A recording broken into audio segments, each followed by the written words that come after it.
don't even have time now that I do this. I have content creation, and you have your whole little like element administration now that Thunderson's gone. So, but yeah, we can start getting into that. Like now that Thunderson has gone, obviously. I have you on because you've been taking quite a bit of responsibility for the future events that we'll be putting on, like some different Hmm. tournament formats. Like I know there's been a big talk about how signups have been going on. So like, is there can we kind of probe into that and see where we're going in terms of competitive events? Yeah, definitely. So, Thunderson played a huge part in everything Element did, and so we were sad to see him Yeah, go. But now yeah. that now that he's no longer in charge, we have a lot more free reign over the direction that we want to take Element.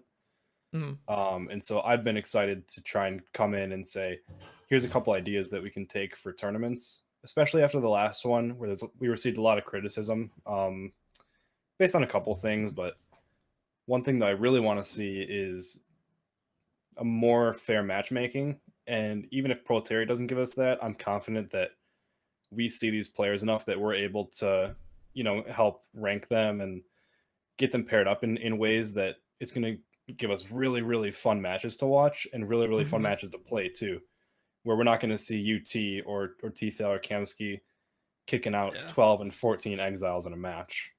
Yeah, I was just about to bring that up because that was probably the catalyst of this whole thing. Qualifier one, being that untiered immediately got in, and then it's almost like all the other competitive groups that weren't new players just kind of waited. Hmm. It's like they saw them sign up, and then they're like, oh, I guess we're not playing in this one. We'll wait till we have a quote unquote easier qualifier or whatever, and then untiered just got over 4,000 points, which is like unheard of.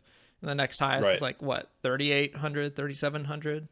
I Something think they crazy. won their qualifier by over 2,000 points. Yeah, it was very it was interesting to cast. Let's just say that. Yeah. I sounded like a UT fangirl whenever I was casting just cuz like there's nothing other squads could do. So, I'm personally happy about that one. Solar Bear in the chat's even calling out that he played in that one Solar and Bear, is I one think of you many played squads. in all of the qualifiers. Yeah, literally all 8. All 8. It's unfortunate that you weren't able Yeah, to get in, but yeah.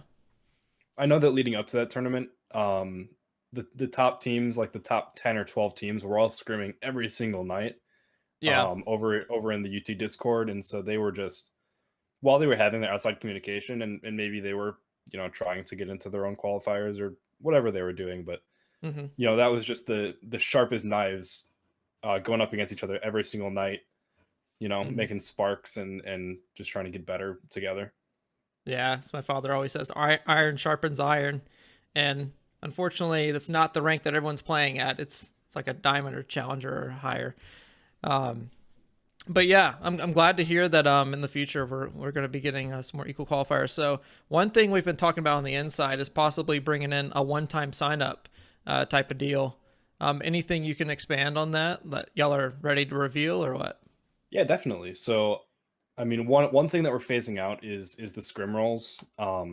That was definitely an Mm-hmm. incentive to come and play throughout the week or a couple weeks leading up to a sign up, so that you can get priority. Hmm. But what that was doing was creating a lot more work for administration. And as we saw that start Yeah. to break down, as people had other commitments and just weren't able to get things to the minute, that it Mm-hmm. was really inhibiting some teams and some players and even us, and just being able to manage all of that. And so having a one-time sign up, as we're looking to do soon, we're Mm-hmm. just going to be able to take the top X amount of people and say, you know what, this is who's here, this is how they're going to play, this is who they're going to play. um, and we're still talking about like how players will be available, how we're going to say, yeah, you're going to play now. Mm-hmm. And of course, there's always going to be criticism based on, saying, why do I have to play this one? Why do I have to play this one? But we're as a team, we're trying our best to get it to be as even a playing field as possible because we want everyone's success and fun just as much as they do. Yeah, for real. And I think from a casting perspective, it's really important to, have that sort of similar competition. That way, we're not having to like, basically, like I said earlier, fangirl over one team just absolutely demolishing a lobby. So that's gonna Hmm. be That's going to be a really, really big boon to our production side of things. So that's going to be really fun. Yeah, definitely. Um, yeah. So are we thinking like a one-time sign up for like a week at a time or something, and then just kind of hand picking and placing from there? Yeah, Um, I think a good time frame is somewhere between 4 and 7 days. Just enough time that anyone can hop on their phone, on their computer, and put their name down. And of mhm. course, I mean, we're still going to see a flood within the first, 30 seconds of Yeah. everyone who's just like really, really like gnawing at the bit to get into a tournament. But this way, we'll be able to just see everyone that wants to play, get Mhm. everyone in there that we can, and then go from there.